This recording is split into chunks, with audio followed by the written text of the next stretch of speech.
Every day, 1 million barrels of crude oil are pumped out of the Bakken oil fields. A volume so large and production has increased so fast that there are not enough pipelines to transport it.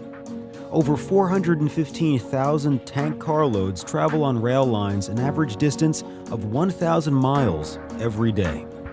Through heavily populated communities, oil so volatile it presents major issues for residents and response personnel. Today, the Disaster News Network explores the issues surrounding Bakken oil.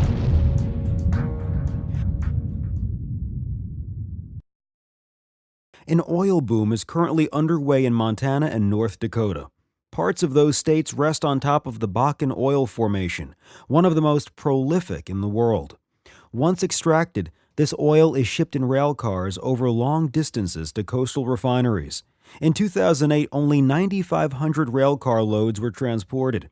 Today, that number has increased 4,000%, making unit trains a common sight. A unit train carries the same product to the same destination and can transport 2.5 million gallons of oil. Now, those shipments are under scrutiny by local communities, state legislators, and federal regulators, as fiery crashes and massive explosions have illuminated the danger of this cargo. The worst accident was in Quebec last year when a train carrying Bakken crude derailed and exploded in a small town, killing 47 people. The U.S. Transportation Secretary Anthony Foxx says it's time for some changes. The bottom line is that we're going to be very clear that we need a new world order on how this stuff moves.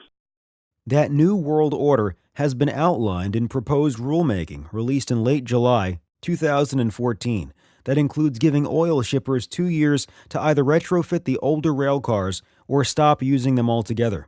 Specifically, it proposes to phase out the older DOT 111 tank cars, known as the Pintos of the railroad. Those cars will have to either be taken out of commission or retrofitted to comply with the new standards. Other provisions would restrict rail speed to 40 miles per hour and require enhanced braking systems. Out of all the options our rule presents, it is mine and our department's preference to go with the one that's safest for communities along these routes and for the men and women operating these trains.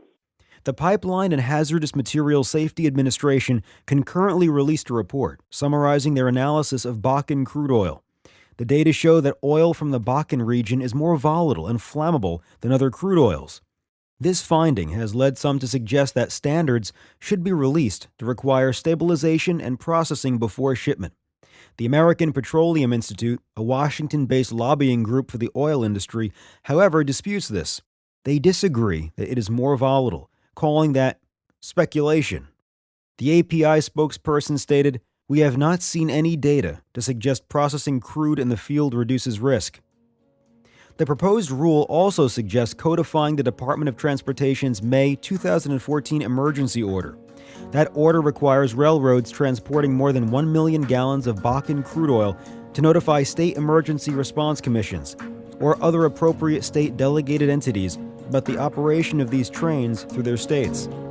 Where do citizens and local first responders fit with all of this? Even with the new proposed regulations, they are still concerned. Here we have hundreds of rail cars sitting within a few feet of people's residences and daycare centers. It's just a horrifying catastrophe waiting to happen. It is clear this debate will not be over anytime soon.